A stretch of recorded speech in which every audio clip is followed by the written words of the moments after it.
Should we start with the cheers like normal? Let's do it like normal. Okay, like normal. Cheers. Cheers. Kiss. That's the formula. Mm-hmm. It's a winning formula for relationships and podcasts. Yeah. Everyone should start that way. Oh, Daisy's awake. She's up. I've been gone. I Cool. just walked in from a long day of work, and she was very excited to see me. Her excitement, which is pretty staid. Look at you showing the dedication, though. Straight from the workplace to the podcast. Yeah. I'm From one. ready. I am pursuing my podcast dreams. Outside of the workplace. Mm-hmm. Finding your dreams. This is the last thing I'm going to say about Daisy. We need to clip her dew claws. Our dew claws. Yeah. They're overdue claws. Oh. Nice. Wow. Okay. Yeah, the dogs have that. It's like a thumb claw or something. It's really kind of gross. Hers is curled out, like those people like in the world, the Guinness Book of World Records who's had the long nails that curl around. Yeah. That's what her dew claw is doing. We don't let them get that bad, though. They're not doing curly cues and stuff. Swirling like a It's getting there. All right. Hey, today we're doing a song that I haven't thought about in a while, and that's actually telling. Okay, we're going to get into this. Considering how mega a hit was. It was. And today we're doing that jam from 2013, Blurred Lines. Do I really wanna? I love this song. It's a great song. It has some great elements to it. It's such a good dance song. But I was thinking about this and how, there's a particular type of band out there. I don't know what you call them, like event bands, right? Live music bands. Live music bands, right? And their whole shtick is we play the hits at events so people can dance. Corporate events. Yes. School galas. Yes. Town summer concert series. They come out and they play September by Earth, Wind & Fire. Sure. They Don't Stop Believin'. They play Kiss by Prince. They have like the catalog they all play. Yeah. And I was thinking about this. As far as I can remember, I've seen quite a few of these bands. You have as well. They don't play Blurred Lines. Maybe it's a difficult song to play. I don't think that's what it is. But it's very telling to me because this song was such a jam. I mean, think of other like big anthem, like party anthem kind of songs. I'm thinking of like they all get Care, that way. like Exactly. It's that kind of fun song. Yeah. But yet the Bruno Mars songs will get played by those bands. Yes. This one does not. And that's our first like indication that there might be something. I mean, I remember the song having some big, like some controversies, but not like. I think of the controversy as stuff with Emily Ratajkowski and the video. And we'll get to the video for sure. Okay. Yeah, no, absolutely. That's a huge part of it. When did it come out? 2013. Oh, wow. It's pretty recent. Is this our most recent song? It is our most recent song. Yeah, good call. That's good. We did Hey Soul Sister, which was like not that long before this, but this is our most recent song. Actually, before we get to the lyrics, that's a good question. Let's do a quick overview. Okay. Blurred Lines is a song by American singer Robin Thicke. Okay. What do we know about Robin Thicke? Well, what I know about Robin Thicke is that his father is Alan Thicke, who I used to love. He had like a variety show, is how I remember it. That Brad and I would watch. Yeah, Robin Thicke. Robin Thicke, of course, the unflattering picture on Wikipedia. That is a horrible picture. He looks like a carny. Hey, how dare you? Let's go to his father real quick. He's Alan Thicke. To carnies. Alan Thicke. Alan Thicke seemed like such a good guy. He was also on a television show. Well, he was on Growing Pains. He was the dad in Growing. He's the dad in Growing Pains. And he is so good. And he's Canadian. I remember he says, like, my dad was from Wisconsin. And so there's something about his, like, the way he talked and everything that reminded me of my dad. Yeah. Sort of like sweet. So Robin Thicke was his son. Mm-hmm. And actually the name, like the dad recognition, definitely paid off because Robin Thicke got a lot of like star support to get his career off the ground. Yeah, I remember thinking, oh, it's like a nepotism thing. We didn't say Nepo baby back then. I would just think there it was a nepotism thing. But then when like this song came out and stuff, I'm like, oh no, he's so talented. I remember thinking this is such a great song. I didn't understand like the importance of the producer and everything that Pharrell did it and all that stuff. So this is Robin Thicke featuring American rapper T.I., who's got all kinds of problems, and American musician Pharrell Williams. And Pharrell Williams is the star of the show. He is. And actually, I saw a Reddit. His style. His unbelievable. His cute wife. Have we talked about him before? Never talked about him. Oh, and all the things he's accomplished. I actually saw on a Reddit post someone wrote, how did Pharrell Williams escape unscathed from this song, for all the things that happened? Because he's exploding at this moment and in all different ways. We'll get to him in a little bit. This song was solely produced by Williams. It was the album's, the lead single from Robin Thicke's 6th album. What other hit songs does he have? He's got some minor hits. This is by far, by a mile, his biggest hit. Blurred Lines spent 12 consecutive weeks at the top of the charts, making it the longest running single of 2013. It became one of the best-selling singles of all time and was nominated for a whole bunch of Grammys. You're saying all this like past tensey? Yeah. So I know it happened in the past, but it's almost like how you say it's like it's a dead song. No, I'm just reading Wikipedia's entry about dead songs. I know, but this song. I guess you always say things in the past like that, right? It was at the time. It was whatever. All right, go ahead. Sorry. No, it's all right. Nominated for a bunch of Grammys.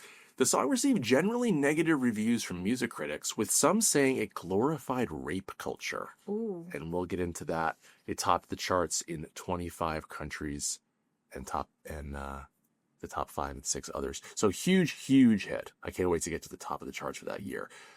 Let's go to the go ahead. Well, okay, so just a couple of things about this. T.I., why did he? I know was in jail for a while. Oh, he's had every legal problem you can imagine. Everything from violence to tax evasion to he's a very troubled individual. Okay, but no rape. There's been sexual assault allegations as well. There's all kinds of stuff. I was just wondering because then that's like another thing it wasn't affiliated. There's a couple of his lines in the rap on the song that are very but God, I don't even think I have. Yeah, that's part of it. You don't even think about it. Yeah. Pharrell Williams just wanted a Southern rapper to do the rap. That's basically how he was chosen. Like, he was a fairly big name in rap, and there wasn't really anything more than that. Is Pharrell Southern? No, I don't think so. Seems very, for whatever reason, he cosmopolitan New Yorker or something. Okay, so, the song has, an instantly recognizable intro, this sort of do, and it comes into this great beat. The little, drum beat or whatever. The production value is through the roof. Oh, amazing. Through the roof. I hear this song right now in my head, and I'm like, and he's got the, hey, and everything's perfectly placed. Perfect. Now, at the time I was reading this, the critics, when this song first came out, it was at first warmly greeted. Critics were like, hey, this is a pretty cool song. It's a sample of Marvin Gaye. Right from the jump, critics thought this is a cool sampling of Marvin Gaye. Now we'll get to the Marvin Gaye lawsuit later, but people right away were like, oh, cool, he's sampling Marvin Gaye. And in a way, there was almost people were kind of rooting for Robin Thicke. Like he's paying homage. They kind of liked Robin Thicke as a sort of underdog, kind of not unknown, but sort of under the radar kind of guy. And they were like, this is kind of cool. Things changed very quickly, but it was sort of seen as all right, the production value is top notch. It's got a great groove. Can we go there now? You're saying things change very quickly. I want to know why. What happened that. Yeah. So, you want to go there first? You want to look at the lyrics first, real quick? The lyrics, there's so many things about this song where I feel like it could have been it could have so easily just been an a all-time classic jam. Yeah. There's so many self-inflicted wounds here, like the lyrics themselves. Probably minor changes save it. The video, totally unnecessary, right? There's all these cases where it's like, yeah, but you didn't need to do that. And you could have had a classic had a top jam. on, could Yeah, or just there's so many things. And the lyrics are pretty, like, the first verse, and of course, they sound incredible the way Pharrell arranges it. But, if you can't hear what I'm trying to say, if we can't read from the same page, maybe I'm going deaf, I'm going blind, I'm going out of my mind. He's coming on to this girl, this guy, he's trying to domesticate you, but you're an animal. Let me liberate you. It's pretty standard, like, guy in a club. Right. Where people got very upset, and where, like, really, as we'll get to, like, to the point where in some places this song was, like, banned. Really? I mean, this is so mild. Right. In my years of going to clubs, like, people would grab your crotch and shit. I mean, it was but that's the point, though. I think that's exactly the point, is that, like, this song, people felt like this song was glorifying that kind of behavior. Oh. I mean, the fact that, that's fucked up.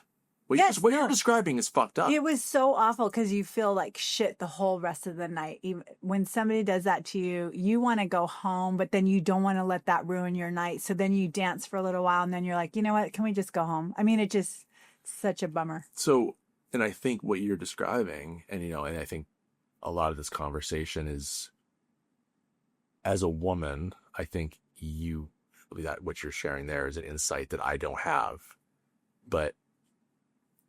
I think a lot of people heard this song and probably had experiences like that. And, he says, I know you want it.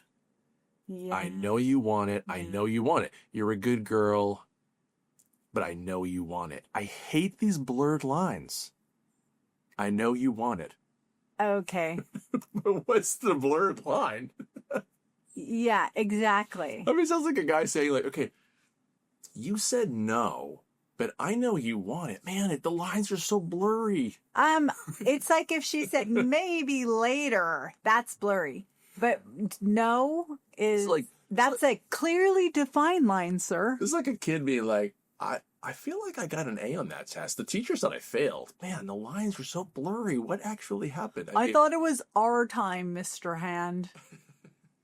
So, Jessica Coley. Yeah, fast times. I know you want it. I know you want, and I think this line here again, like, did you need to have that line? 2013. I know you want it. Yeah. I guess. Yeah, it's so much later because I'm thinking. Yeah, later 90s, earlier 2000s. When I kind of went out a lot. And, you are dealing with it, but you just get away from the people that would be like that. And it's just like, no, I don't want it. And then you just walk away and be with your friends and like, this is such a pestering. It is pestering, which I think, again, we'll get us to the video, but it's, the whole vibe is sort of like, exactly, the guy who's like, hey, you look like a good girl. Maybe you're actually a nasty girl, and I know you want it. Can't let it get past me. You're far from plastic. Yeah. Talk about getting blasted. You the hottest bitch in this place. I love that line in the song. It's the way it's delivered. Everything is delivered perfectly because of Pharrell. Right? Yes. And there's just all these, like, problematic lines. T.I.'s rap, which, fine, you had to include a rap, is, pretty, like, okay, fine. But then there's a line here about, like, I'll give you something big enough to tear your ass in two. Oh, wow. That's not nice. Just, okay. No, I'm a nice guy, but don't get it confused. Like, just this whole, like, macho, you want it mentality. So that's the setup. But my impression from what I read is that alone is not enough to sink this song, sink its legacy. Things go beyond that, and that's where we get to the video. Yeah, I'm still reading the lyrics. I'm sorry, babe. Yeah, go for it. I'm listening to you, but like this is all pretty dark because I'm thinking now, like, here's a guy who thinks he knows about you. Like he knows better than you about yourself. And he's just like, he don't smack that ass and pull your hair like that. So I'm just watching and waiting for you to salute the true big pimpin'. Not many women can refuse this pimpin'. Why the line's blurred? Because he thinks he knows her. Yeah. Right? Like, he's like, no, hold on, I got this. I know what you want. I know what you need. I got this. And it's like, that's, Yeah, you don't know. Yeah. I hate that this is making me not like this song. Right. So you take. I get it though. You take these lyrics and you set them against Pharrell Williams' impeccable production, and you're like, man. It just makes me wonder, like, I want to, like, was anyone saying, hey, what if we just, hey, maybe that sounds a little bit like this, guys. Hey, you guys, what if we wrote, like, I'm a nice guy and I don't want, maybe you could like me, baby?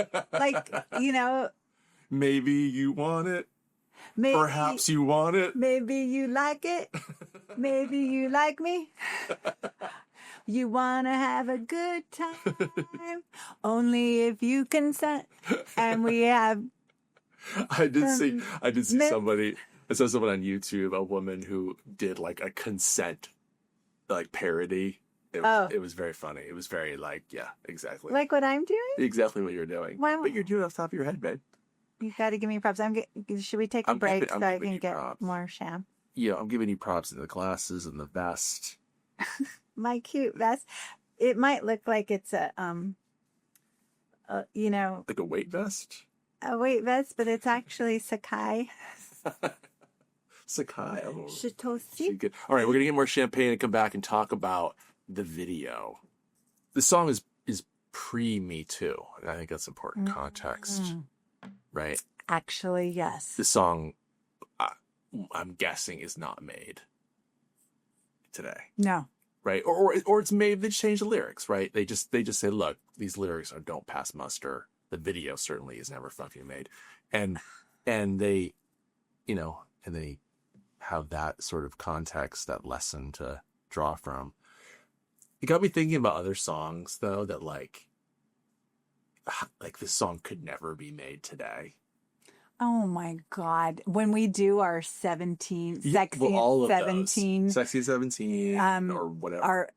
Our episode about where we cluster a bunch of those songs. But yeah, is there anything you can think of off the top of your head? I mean, one that I think I mentioned this to you before is just like Brown Sugar by the Rolling Stones. Oh yeah. I mean, just because it's just kind of like, really, but, that's scratching is Daisy. Yeah, it's Daisy. Yeah, I don't know. I mean, there are other things. There are certain lines, Lou Reed, like all the colored girls go do. I mean, you wouldn't have that line today, but the song itself is fine. Yeah. But in terms of just like pure misogyny or pure just like sexual, I mean, there's a lot of hair metal bands that. Yeah, they might be our biggest offenders. Hair metal bands and like rappers, like rappers for sure. But I feel like they're kind of the same guys in a way from different backgrounds. Yeah, they're that age wanting chicks, and they're kind of like from this background where their father didn't treat their mother very well, or was not, and so then remember Guns N' Roses? It's Easy. That song is terrible. Yeah, there's probably a lot of songs like that.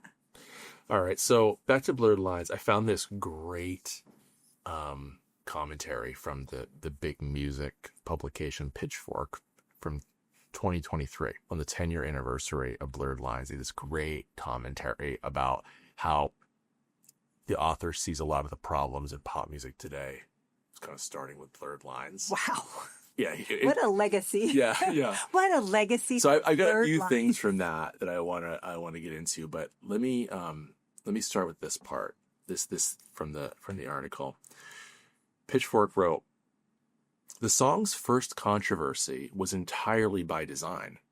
A week after the video debuted, the Blurred Lines team uploaded an unrated version on YouTube.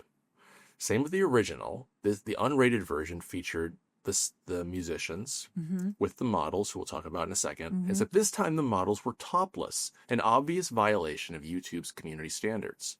The Blurred Lines team was clearly hoping the clip would get banned, and it did. The ensuing publicity helped push the song further up the charts. But as a result, opening shots were fired. In a piece in Vice, the writer Bertie Brandis asserted that the video was misogynist bullshit and argued it made Alan Thicke look like a predator, tailing nude women in black aviators and haggard-looking stubble. Now, today, the uncut version has been restored to YouTube. They no longer ban it. And I do actually think, I'm not trying to watch models' boobs, I do actually think the effect of the uncut version, the unrated version, really does, like, it's a little jarring with the song. You know, I'm going to play it. I'll have some clips here on, here's unrated, on YouTube. You'll see some images below, probably of the rated version, but they're both versions are essentially the same. They're basically they just recreated it twice on a plain sort of white background. Pharrell Williams and Alan Thicke are just kind of dancing around with models. Hashtag Thicke keeps appearing on the screen. Video is directed by a woman, for what it's worth. 3 models are featured. What's your first impression as you watch? I feel like my first impression was Emily Ratajkowski should not have been wearing those shoes, those boots.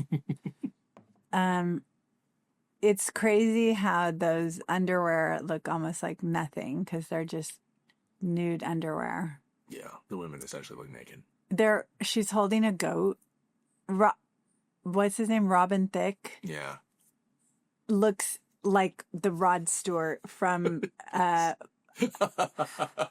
All for Love.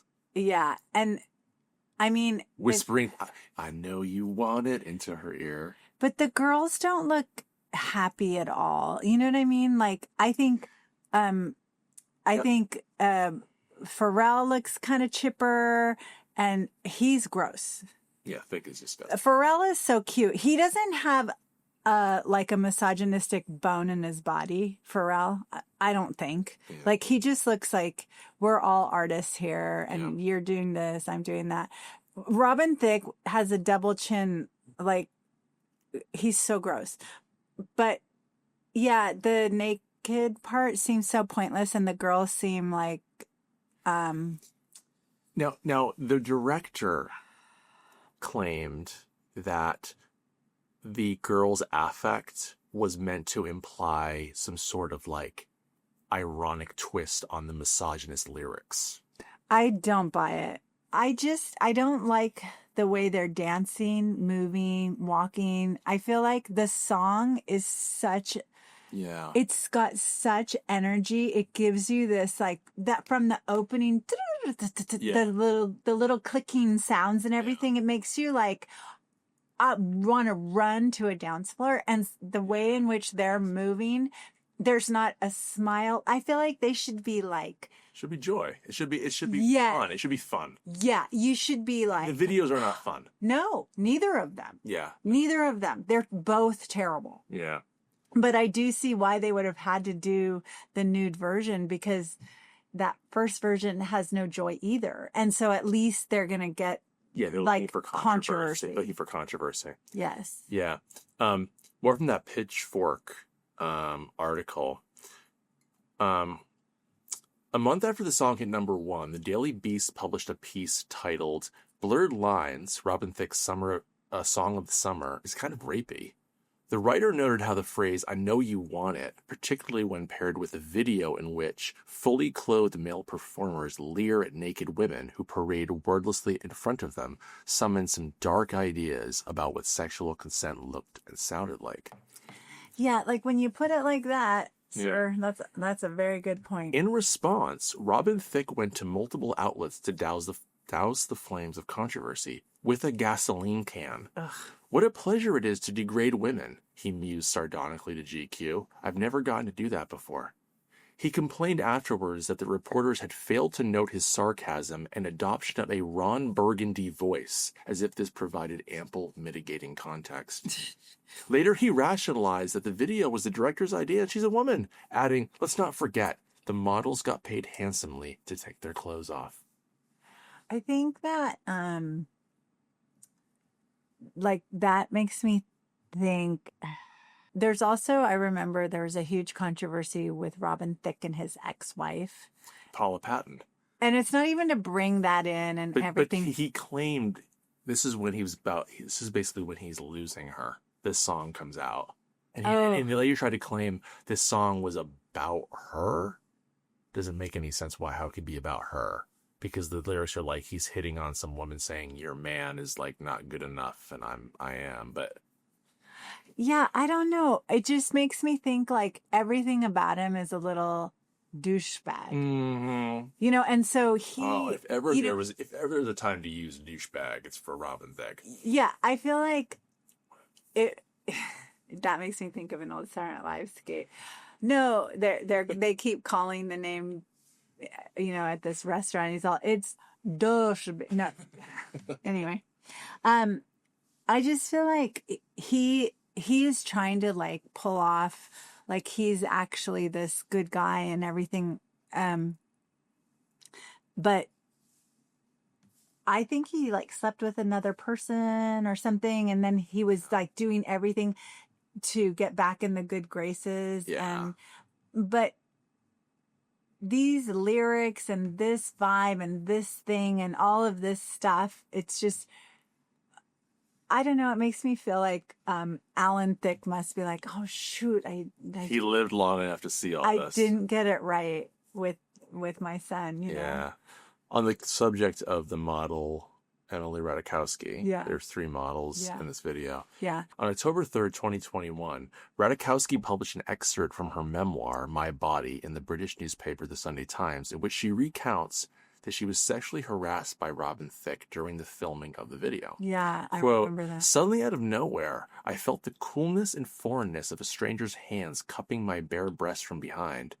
Instinctively, I moved away, looking back at Robin Thicke. He smiled a goofy grin and stumbled backward, his eyes concealed behind his sunglasses. My head turned to the darkness beyond the set. The director's voice cracked as she yelled at me, "Are you okay?" The video director, Diane Martell, supported her by stating that she yelled at the singer, asking for an explanation, and immediately she shut down the shoot, getting a sheepish apology from Thicke, as if he knew it was wrong without understanding how it might have affected Ratajkowski. So, douchebag behavior. Yeah. Like, more beyond that, but also you're married. I think they just had a kid. Yeah. I mean, there's just so many things like in that time. Like I remember in the zeitgeist, like things spinning around and hearing this and that. And I'm like, oh, it's that song that I love, like it's affecting my song, Yeah. Stupid. But like, I remember that about Emily Ratajkowski too, in her memoirs. And yeah, it's hard to, make a man understand how things like that make a woman feel. That little thing of him grabbing her boobs probably hounded her nights, sleepless night. Like it just like, it affects you. It makes you feel like you have less agency, less power. Like it takes so much from you and it's so hard to explain. And so, it's like, I guess I can't like this song anymore.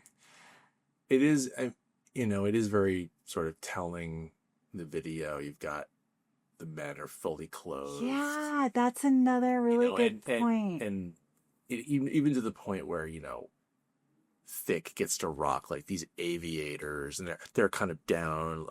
I saw, I think it was like someone in Rolling Stone commenting like, Robin Thicke doesn't even deserve George Michael's stubble, is how they describe the video, Like, so douchebag. This feels like to me like a Diddy party or something.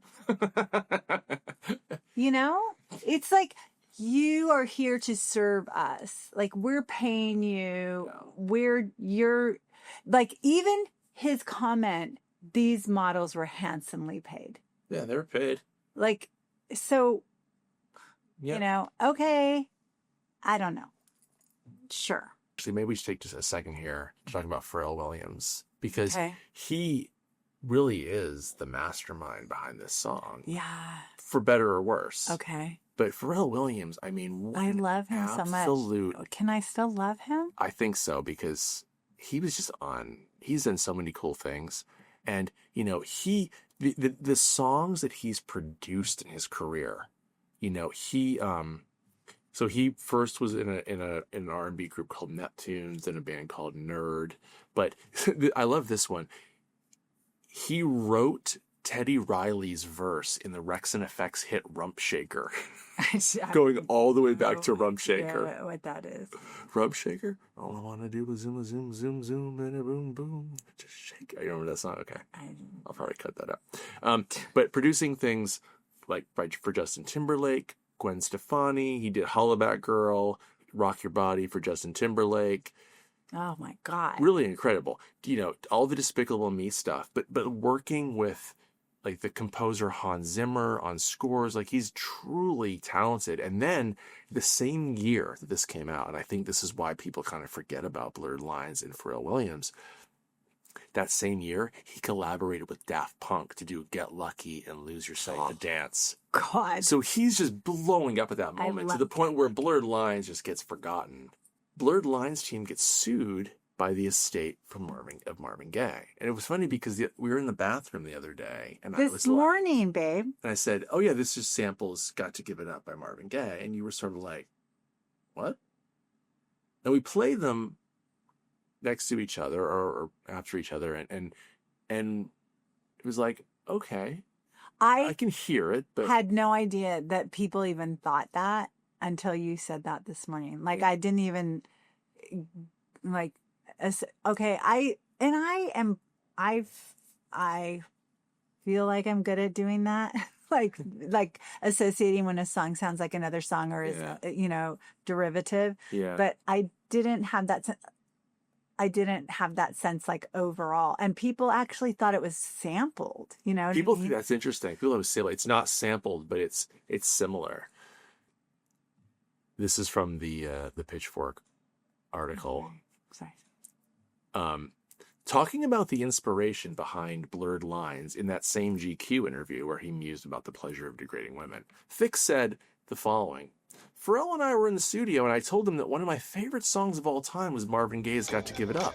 I was like, damn, we should make something like that. Something with that groove. As far as smoking guns go, it's hard to imagine an admission more hilariously incriminating. The Marvin Gaye estate certainly thought so, which is why they made the quote a cornerstone of their lawsuit, which they officially filed at the end of 2013. God, what an idiot Robin Thicke is, because he's not on the radar and he makes that comment in an interview. Yeah. So I bet you he doesn't say that never happened. But this is such a controversial lawsuit. The lawsuit was seen by many artists as a problem for artists. And a lot of big artists signed on to a counter lawsuit against the Marvin Gaye estate. Basically it is a kind of novel approach, like a way of trying to shut down this art they saw as an attack on artistic. Where do you stand? Because to me, everything is derivative. Yeah. Like at every song, I'm like, this reminds me of that. Like but I like it. And I think that it's a thing too. Like I've heard, so we both like that song Exploder, Song Exploder. Rishikesh, like he'll talk about, and people always say their inspiration and who they loved listening to when they were growing up and all these kind of things. And I think that these things are important to like the next level and how you, it's you plus them. It's like a, No, it's absolutely. I mean, I think there's you build on the people that came before you. Maybe there's an avenue there for Pharrell Williams to credit Marvin Gaye or do something there. I don't know. They lost in March 2015. A jury found Thicke and Williams liable for copyright infringement. Oh, really? Yes, but it was appealed. And a few days later, more than 200 musicians, including Rivers Cuomo of Weezer, Hall & Oates, R. Kelly, Hans Zimmer, Jennifer Hudson. Wow. Pharrell got friends. Earth, Wind and Fire, Black Crowes, Fallout Boy, Go-Go's, Tears for Fears, all these people filed a brief joining them in support of the appeal, stating that the verdict in this case threatens to punish songwriters for creating new music that is inspired by prior works. Yeah. It didn't work though. It was still found. Yep. And they had to give Marvin Gaye posthumous songwriting credits, and they paid the estate, $7 million. I would give like that. I mean, Marvin Gaye. Marvin Gaye. Yeah. Deserves it, like money, but not their estate. The estate, yeah. They love that song, and you can see it's like paying homage. Like, I don't feel like it's... But then why not give Marvin Gaye? Why not credit Marvin Gaye? That is a good point. Right. I think this is where it's like, we get to like this like Vanilla Ice thing. Like, why not just be like, it's under pressure? I mean, why not? That was fucking under pressure. Come on. Dun, dun, dun, dun. Yeah, all right. That is exactly that. Okay, so he's just stealing. Yeah. But obviously, if you're like, we love this song. Yeah. And the song comes out sounding like that. I mean, Pharrell Williams is talented as hell. He knew what he was doing. So why not? He knew what he was doing, but he totally changed it. Like, to me, it's like a nod. It's a hat tip. Okay. It's like, yes, sir. Thank you for that beautiful inspiration. And like, I'm doing something totally different. It's like, he really, okay. So in the fashion world, if you are going to, be inspired by something, you have to change it by 30%. So that's the lawful percentage of changing something, right? So who determines what 30%? That's the fucking thing. Nobody, right? So we've been in court for like lace. Like there's a very famous lace company in Los Angeles, American-made lace called Malibu Lace. And we had a lawsuit with them, and they sued us for knocking off one of their laces, which we didn't. As far as we knew, we were using our own lace. There's market lace, and then there's proprietary lace. And we thought we were using a market lace that was distinctly different from the proprietary Malibu lace. We lost this lawsuit. And it's like, this is surely 30% different. There's so many things that are different in this lace pattern. But it's so... But that was the legal standard, 30%? Yes. So I'm just wondering, like, is there any kind of... And then it's also always like, it's a little willy-nilly. Like, what is that? What is 30%? What constitutes that percentage, point? Who is ultimately the arbiter? Yes, a person. Listening. A person. Difference. Exactly. Yeah. All right. Let's get some more champs. We're going to come back, wrap up, and talk about the charts from 2013. Okay, that's my favorite part. All right, welcome back. Welcome back. We're going to get to the charts, the 2013 charts. I just wanted to wrap up really quickly with a bit more on the legacy of the song. This stemming from its immediate reaction, actually. So this is from an article in 2013 when it came out, and it was about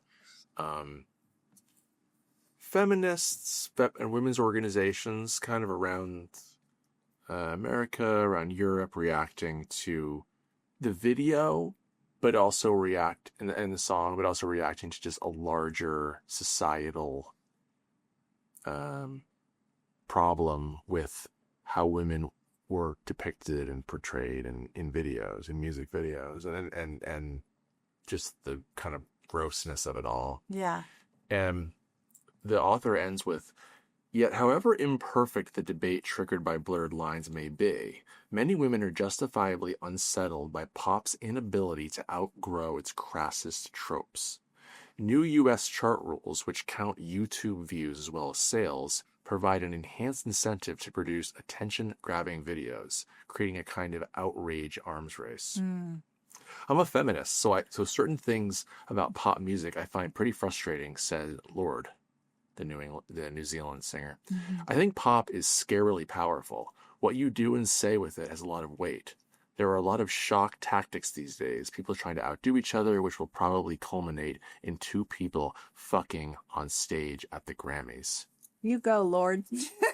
Which actually, which reminds me that I haven't even talked about the third self-owned detonation in this whole story. You have the lyrics, you have the video, and then you have I can't believe I forgot about this. You have the just catastrophic Video Music Award performance, Miley Cyrus and Robin Thicke. I've not seen it. It's basically been erased from YouTube. You cannot find this. Did you not find it? I could not find it, but I did find a video that has some images.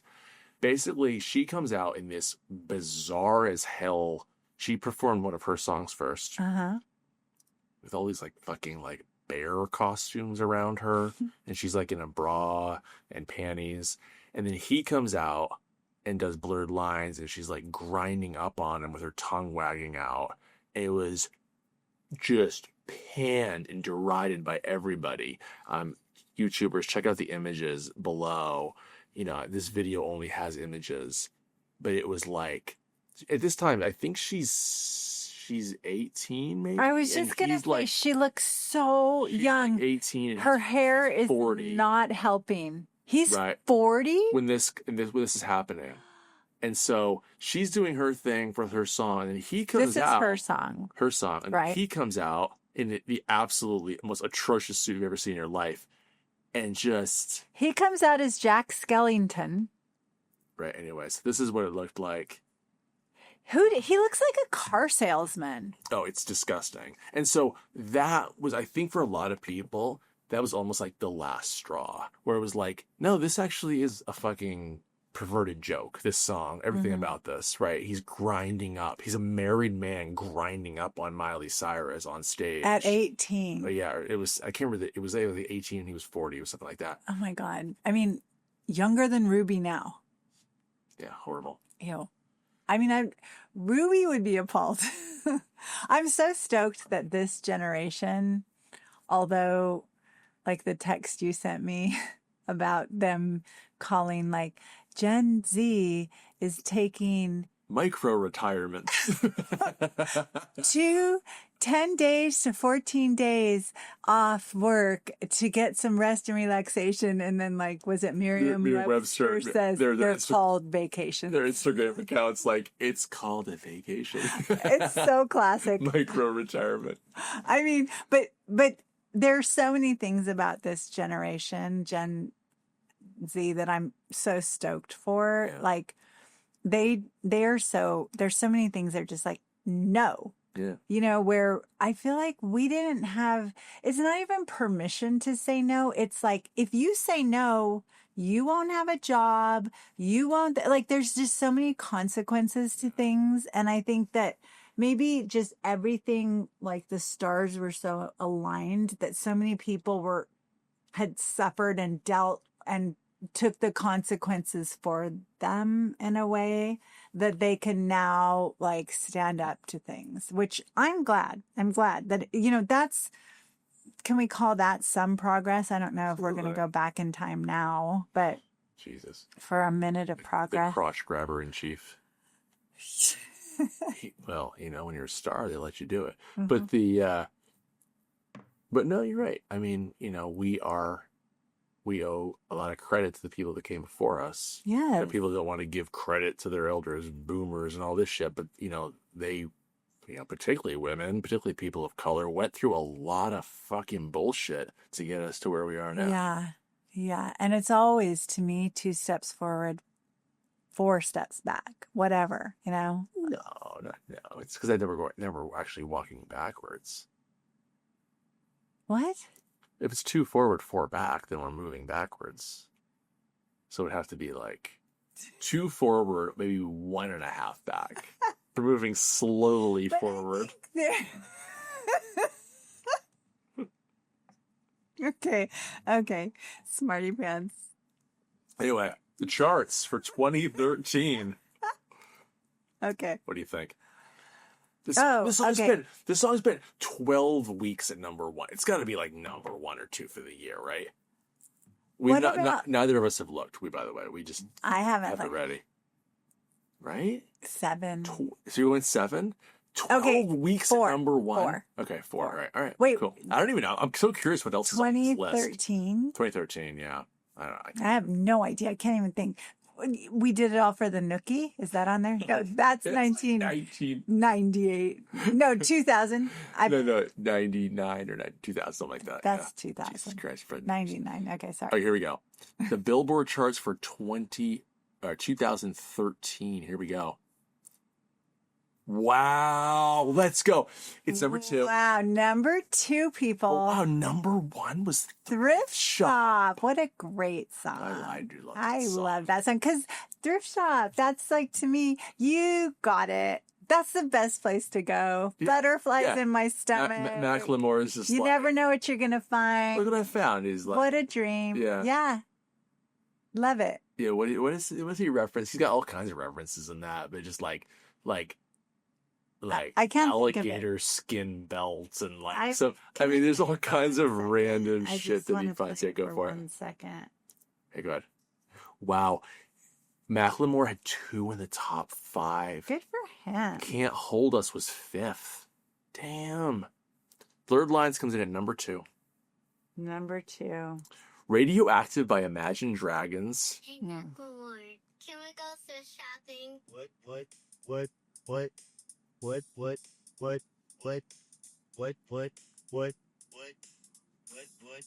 feel like I just need to look up the lyrics to that, so I'm not sure we'll understand. This is a long beginning. Yeah.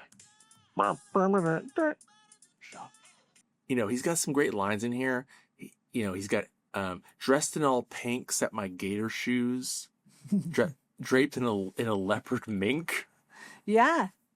Which is that great. This was a line. great video too. Oh my God, so good. Yeah.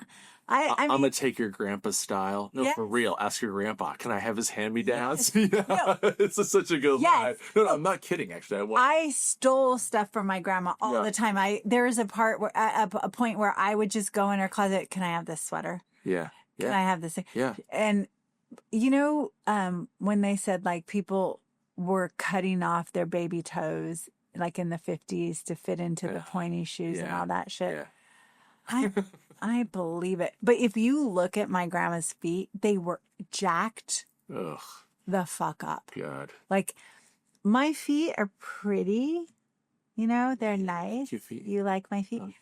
But if I have some shoes in there. Yeah, it would. My feet used to be prettier. Because there are times when I wear those shoes. Yeah. And at the end of the day, like today, I came home and couldn't wait to take my shoes out. I mean, there's days when I have always wanted to get a Suffer for Fashion tattoo in a hidden place because I just want it to be my own thing. I don't want to flaunt it. But do it together. Like, because I believe like some days I feel like when I'm wearing those shoes on that outfit, it's like I have to. It's my armor. Yeah. It's like. It like protects me. Yeah. Thank your granddad for donating that plaid button-up shirt. I'm at the Goodwill. You can find me in the bins. He knows it. Yeah. He's speaking the language. He is speaking the language. I love the bins. So Can't Hold Us at number 5 for Macklemore. Mirrors. I love Mirrors. I feel like Mirrors is an underrated Justin Timberlake song. It was 6 that year, but I feel like most people like Mirrors, like what you're saying right now. Oh, it's such a great song. I can't think of the. Yeah. Okay. When I Was Your Man, Bruno Mars. Oh, Locked Out of Heaven. Yeah, Locked Out of Heaven because of number 11. I love that song. Get Lucky. Remember you were talking about that. Oh, so Get Lucky. This is 20. This Oh yeah. Pharrell, right? Yeah, Pharrell. Here is now. I'm coming in. Royals. Royal. Then there's Lord. That song. Lord. That song I love to this day. I love a lot of songs. And there's Miley Cyrus. Okay, so We Can't Stop. That was the song she did the Bears with in the video. But remember Wrecking Ball when she was in a Wrecking Ball? I actually like the song Wrecking Ball, but the video for Wrecking Ball is terrible. It's really bad. So here we go. Can we go to the bottom? So, yeah, we can. Blurred Lines coming in number 2. Which is really strong. Right. Strong showing. Strong showing. I love that Macklemore beat him out, though. Mm-hmm. Not going to lie. I love that. Mm-hmm. Let's go to the bottom for 2013. The bottom of the list. The bottom of the top 100. I can't even. Here we go. Coming in at number 100. Still Into You by Paramore. I have no idea. Sure, I don't know. 2 Chainz. I haven't heard of any of these. You know what the thing is? Like when we look at the old ones, they've had time to get like their own Brave is a big play. Like you'd know this one just because it's got a lot of like social media play and that kind of thing. Really? Yeah, I think you would. But really, I mean, I don't recognize. I mean, Jesus Christ. Bugatti by Ace Hood. What the? I don't even know. Emily Sandy next to me. What are these Have songs? you heard of these people? Jesus. This is Adorn by Miguel. This is gotta be one of the worst. Wanted by Hunter 90 Hayes. to 100. I've heard of Lady Antebellum. Oh yeah, now they go by Lady A, right? Because you can't say Antebellum. You can't say Antebellum? Well, it's refers to that era. A little Civil War iffiness? Yeah. Okay. I mean, some of these. Oh, Jesus. Tim McGraw, featuring Taylor Swift and Keith Urban. Highway Don't Care. That's number 77. Great. Good for them. Anyway. Oh, really? Kendrick Lamar. Yeah, Swimming Pools.